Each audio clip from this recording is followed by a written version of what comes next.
is a winding road, no telling where it goes. Driving through days and nights, won't stop for traffic lights. And I really wanna know if I'll ever figure out where the road goes. Even if I'm falling down, I will keep on searching for my highs. You can say I lost my mind, I will keep on holding my head high, even if the sky is falling down.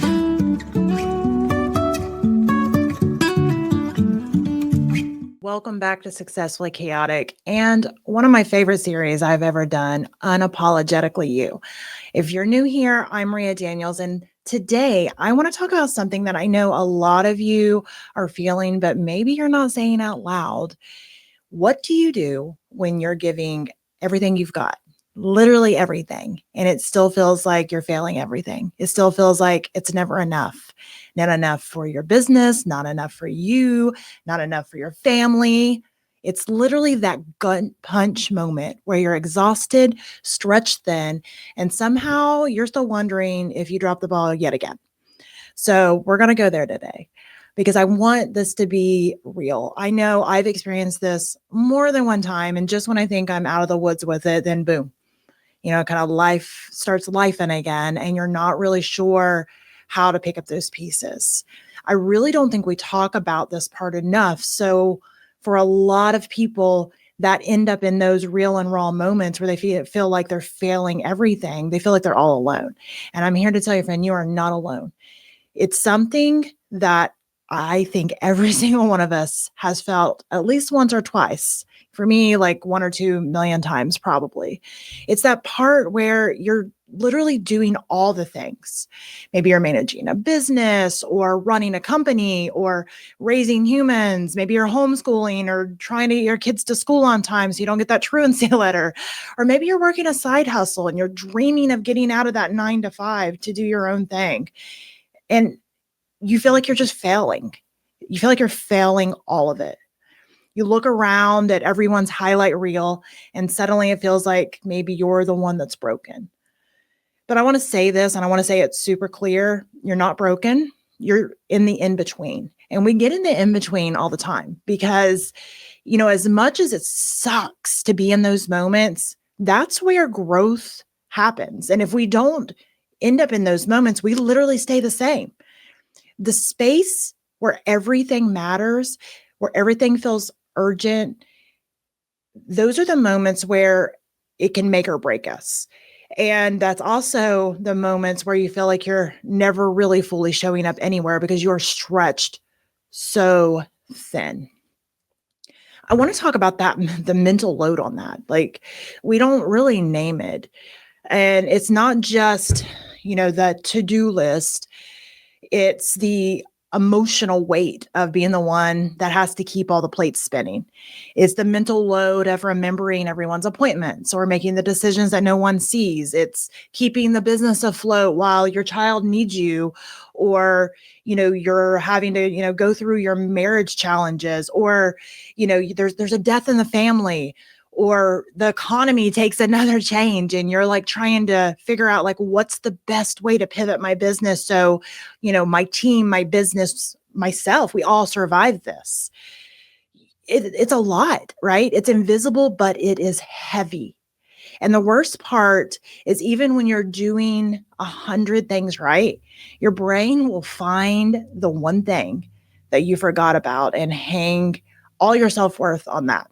It's the part that really just breaks my heart for so many women because I know that well. And there's, of course, some tools and tricks to be able to get yourself out of that. But in that moment, no matter what tools and tricks that you've learned over the years, in that moment, it still just sucks and it feels so heavy and you feel like you're in the dark. We don't give ourselves credit for all of the holding that we do every single day. And if no one has said this to you lately, I know you're holding a lot and I see you. I, when I started this show, I wasn't really sure where I was going with it, but I think that my mission with this has become to be the one that says the things that we've all experienced. And it doesn't make us money to say these things, right? But it makes us real. It reminds us that we're human. It reminds us that I don't care what person you're idolizing, they have felt this way too. And I think as we're kind of going on this journey together, we acknowledge that.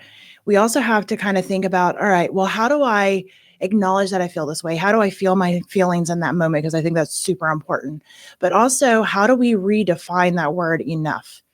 I want to talk about that word, that little word, enough. Who even defines that word? Because I know for myself, I've realized that enough doesn't exist when you keep moving the bar on yourself. Because sometimes we set these unrealistic expectations and then punish ourselves for not meeting them. Now, don't get me wrong. I am a go-getter. I love to set the bar high. I love to try to achieve things, but there also has to be a realness attached to it that I'm not by myself. I'm not, living a life with no friends, family, children. I'm living a life a part of other people's lives, and I choose to do so. So sometimes these bars that we set for ourselves accidentally don't fit into other people's lives too. And so they have to be kind of fixed on the go. Here's what I started doing imperfectly, by the way, but here's what I started doing. I check in with myself at the end of the day, not with a list of what I didn't do, but with a list of what I did show up for. And sometimes that's hard because if you've had a really tough day, your brain wants to point out all of these things, and it's survival. We could talk about the science behind it, but today I just want to talk about the feelings behind it. It's important to really reel yourself back in those moments and make that list of what you did show up for. Sometimes it's, I showed it for a client who needed support, or I made sure my kids were fed and hugged today, or I chose rest instead of feeling guilty for resting. And sometimes I just survived today because sometimes that counts. You don't need to do more to be enough because you already are enough. And that's the first thing I think we have to learn. And we learn it, and then we have to remind ourselves again and again and again. Because here's the raw truth. Some days your business is going to need you more, and your family might get the leftovers. Other days, your kids are going to have a hard time and they're going to need their mom. And that client call is just going to have to wait. And it sucks because both parts of your life matter deeply, and both are going to tug on you like you're on this rope in a never-ending game of tug of war. But here is the mindset shift on that. And it's something I had to learn. It is not about a perfect 50-50 balance. That does not exist. There is no destination of reaching balanced. And that was an eye-opener for me because I thought that I could, run fast enough, create the strategy fast enough, make sure all the systems were in place, which all of those things are super important. But I thought I would arrive at this destination called balanced. And that is not a destination. It is a verb.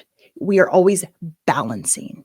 It's not about finding that perfect 50-50 balance. It's about intentional trade-offs.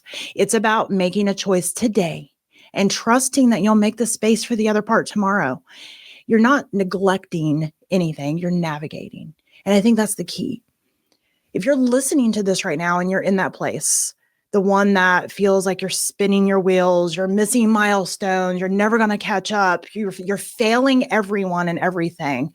Maybe you're searching through your Google photos and see that little baby that now is not so little anymore. And you're having questions and regrets and wondering if you chose the right thing. I want you to remember you're not doing it wrong. You're in the messy middle. You're in the meaningful middle.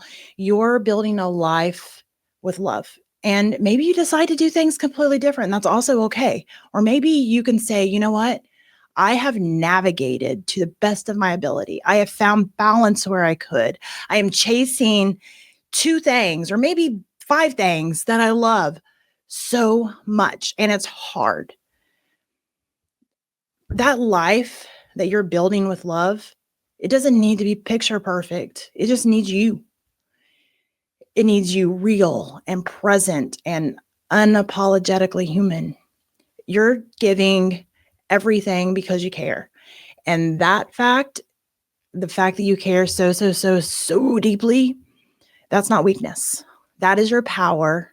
You're not behind. You're just building something real. And that's okay to feel the weight of it because it's a lot. You're doing some amazing things. And I have to remind myself of that sometimes because sometimes I am tired. I'm tired of carrying the mental load of what I feel like is everything. But at the end of the day, I feel empowered by it in some ways. It's just navigating through those hard times. All right, that is all for today, friend. It's a quick, short solo episode. And again, we'll be pulling in some guests coming up soon. But if this episode hit you like a gut punch a little bit, just know that you're not alone. I'm in it too. So many of us are in it too. And all of us are walking behind everything that's going on in our life on this beautifully chaotic path of business and life and motherhood and attempting to stay grounded through it all. And it's hard, but it's also wonderful. If this helped, just share it with somebody else who needs to hear it today. And as always, keep showing up as your messy, honest, full self. And I'll catch you next time on Successfully Chaotic. Until then, stay unapologetically you.